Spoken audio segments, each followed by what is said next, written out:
Viewers, the war between Israel and Hamas has entered day 32. The Israel forces have encircled Gaza city, determined to launch the final assault. IDF has released further proof that Hamas is using people as human shields. IDF troops during their ground operation in Gaza have come across terror tunnels and launch pads located near hospitals, playgrounds and even mosques. But as the ground operation intensifies, many families in Israel continue to wait with bated breath for their loved ones who are held hostage by the Hamas to return. What will be the next course in this war as a massive humanitarian crisis looms? To talk about this, we have with us a former chief who was a former chief of Counter Terrorism Division and head of the International Liaison and Operation, who was also in Mossad. We have with us Mr. Haim Tomer. Mr. Tomer, I'd like to thank you for joining us, sir, first and foremost. Let me begin by asking you, in terms of what we're looking at the moment take place as far as a ground situation is concerned, is the obliteration of Hamas something that Israel says is its main objective, something that's realistically possible? Well, I think that when we speak about annihilation of Hamas, we're speaking about mainly or first and foremost about, I would say, annihilation of the leadership of Hamas, of the military and operational leadership of Hamas. And to my best of understanding, I think that this is achievable. This is an achievable goal. I think that we are speaking about something like between 300 to 500 people. We're speaking about 300 to 500 harsh terrorists that actually carried out an attack, unhuman attack on the 7th of October, killing about 1,500 citizens.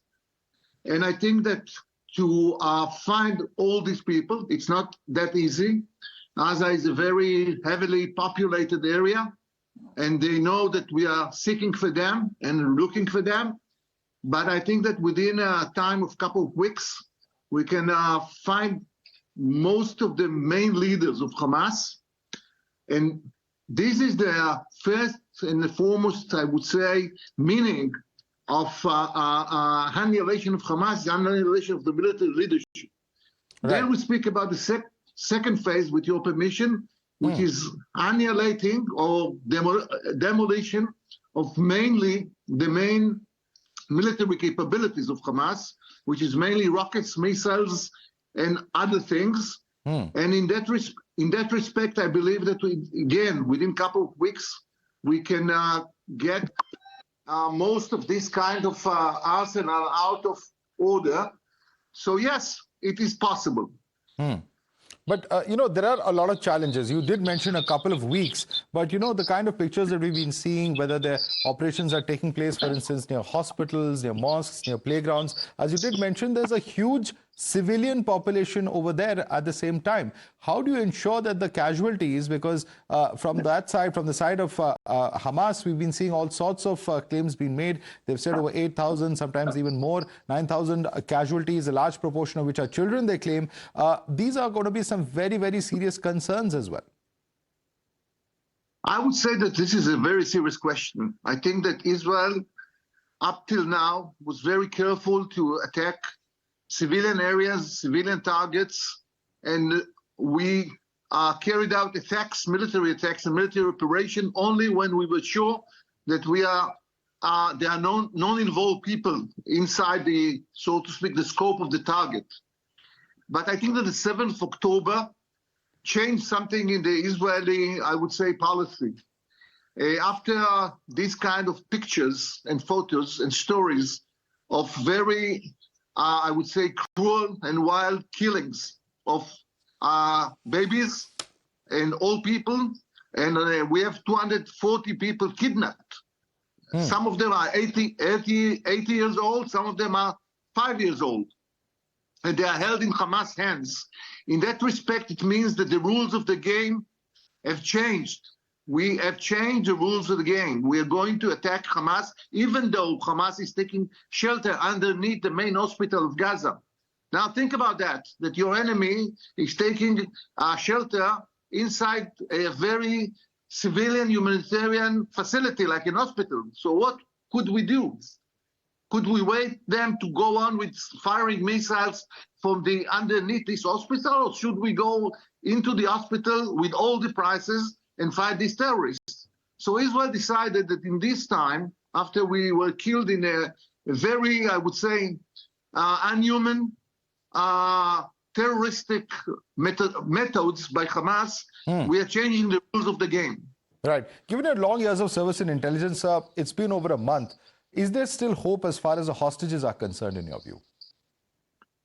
I would say that Israel's government policy is to apply military pressures on Hamas in order to bring them in between other targets to a point that they will be ready to release the hostages, down to other things that we can give them, including ceasefire, including some sort of humanitarian assistance to the people of Gaza, to the poor people of Gaza. They are very poor, I have to say. They are hostages of Hamas. They are hostages of Hamas. So yes, I think that there is a good chance, not by commando operations to rescue the people, but by negotiation with Hamas in a certain within a certain framework. There is a chance to release Hamas. I have to say, Hamas is responsible for the life of 240 citizens that were kidnapped, and that's the way that Israel looks at that. Right. Hamas is responsible for their life.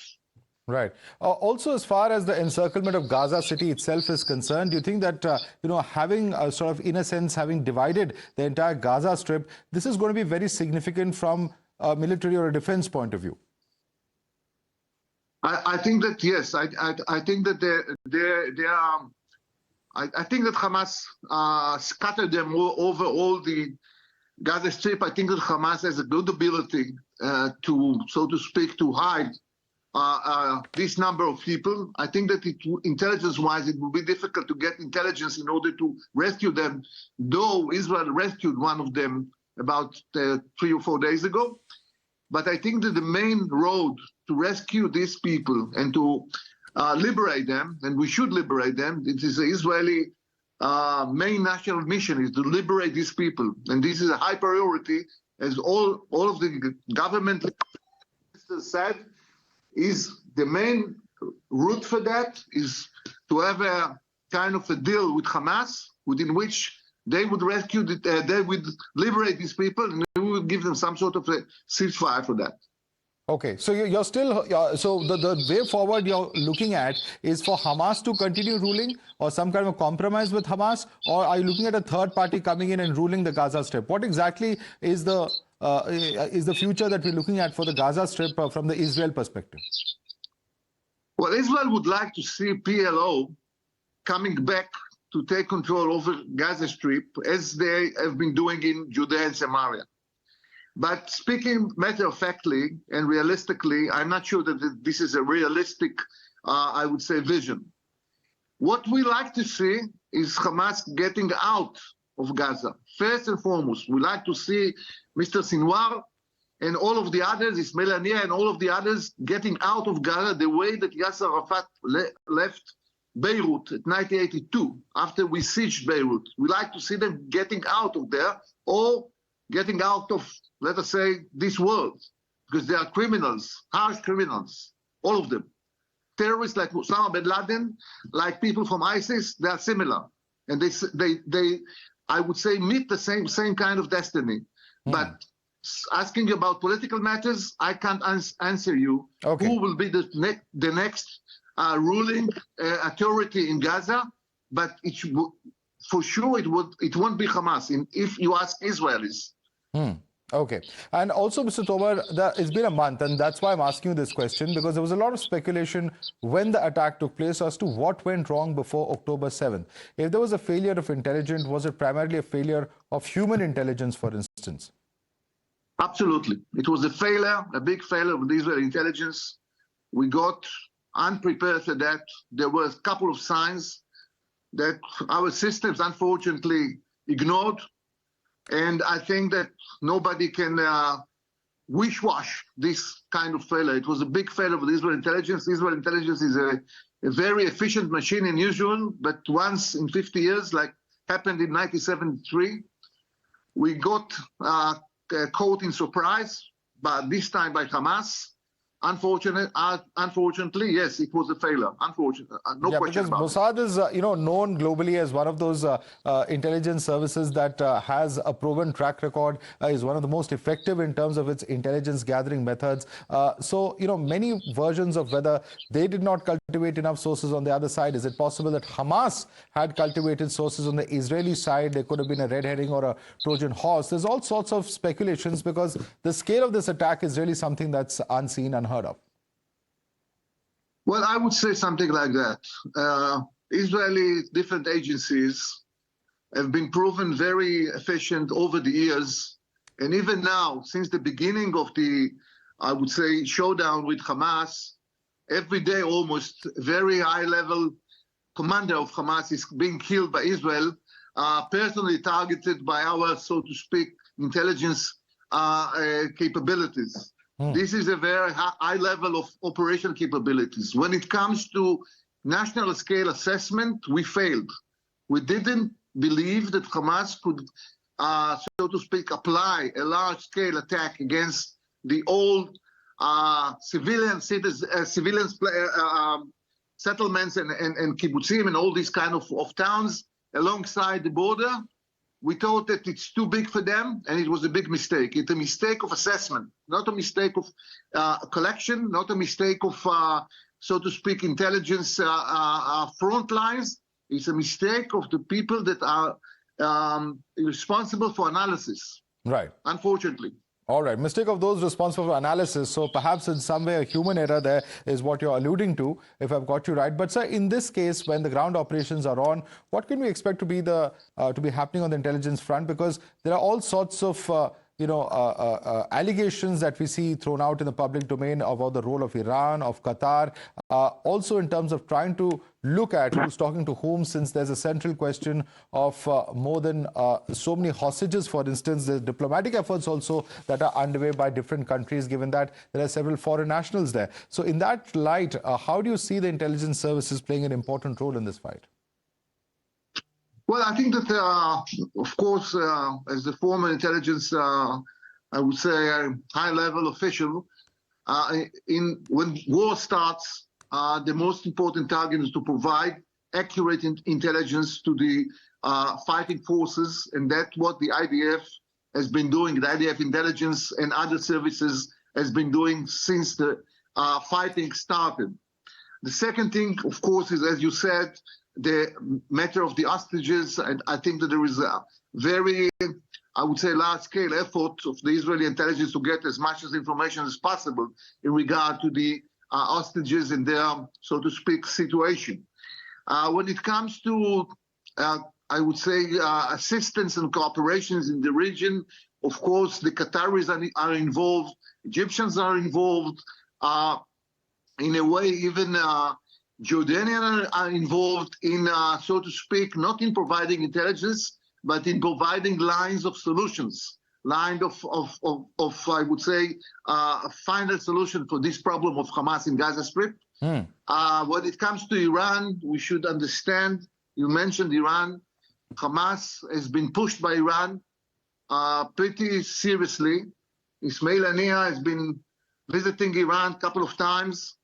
And I think we believe that Hamas at least was encouraged by Iran to carry out a very dramatic attack, such as the one that was applied on the 7th of October, mainly because of the wish of Iran to destroy and I would say, to disrupt the attempt of the U.S. administration to establish peace between Israel and Saudi Arabia. If you ask me, what is the international context of what happened on the 7th of October, this is the context. Iran was pushing behind the scenes Hamas to carry out a very serious attack against Israel, just in the goal to destroy and demolish this attempt to have peace between Israel and one of the most important Sunni countries in the region. Right. Also, sir, the CIA director, Mr. William Burns, has arrived in Israel. What kind of discussions do you anticipate here? Because, and how far do you think that this could be important in terms of the evolution of this war? I'm sorry, I'm not sure that I understood the question. No, I just mentioned that the CIA director, Mr. William Burns, is there in Israel. How do you look at his presence there in terms of the discussions that would be possibly taking place and its role in terms of the evolution of this war and how things go ahead? Well, I would say something about the U.S.-Israel cooperation. I think President Biden made it very clear that the U.S. is standing aside, shoulder by shoulder with Israel vis-a-vis this kind of terrorism, wild terrorism that occurred on 7th October. Not only, so to speak, declarations, U.S. provided some very physical and tangible assistance to Israel. And of course, it's not only CIA, it's many of, I would say, all the other security arms of U.S. is involved in cooperation with Israel, and with, of course, the support and the encouragement of the Capitol Hill. And U.S.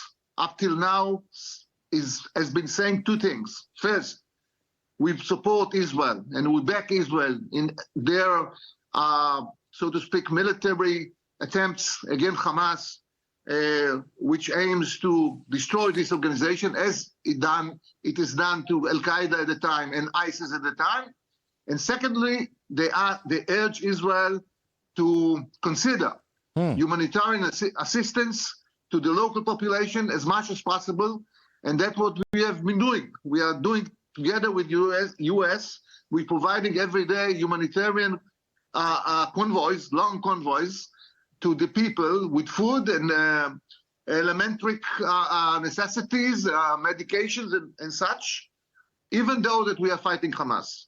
Right, right. So the last question to you, many believe that Mr. Netanyahu, in his endeavor to prevent the creation of a Palestinian state, had wanted to keep two parallel centers of power in Palestine, the Palestinian Authority in the West Bank and Hamas in Gaza.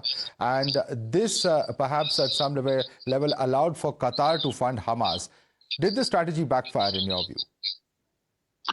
Well, people are saying that that was the strategy of Netanyahu for the last couple of years, to support and back Hamas and to balance and even to weak PLO, because Mr. Netanyahu was not or does not believe in the possibility of peace with the Palestinians. So he prefers, accordingly, to strengthen Hamas and to weaken PLO. If you judge the results of that, you find that this is a failure, a strategy that failed. I think that Israel should seek peace. Always seek peace and always speak with the people that on the other side that are seeking for peace. And I think that PLO, at least for certain times, including Abu Mazen, were on the, I would say, on the lines of getting into some sort of a peace process, agreement. Though right. they didn't do the last mile or the last mile, the extra mile. But I think that all right. Netanyahu's strategy vis-a-vis strengthening Hamas actually failed. All right, Mr. Tomer, I'd like to thank you so much for joining us. And as you rightly put it, we certainly hope that peace and justice prevails and the humanitarian suffering on any side comes to the end at the very earliest, because the human cost is certainly something that's going to leave a deep scar on the psyche of not just people present in that area, but perhaps the whole world watching with shock to see what's happening on ground. Thank you so much for joining and speaking to us so candidly, Mr. Haim Tomer. Thank you. Thank you.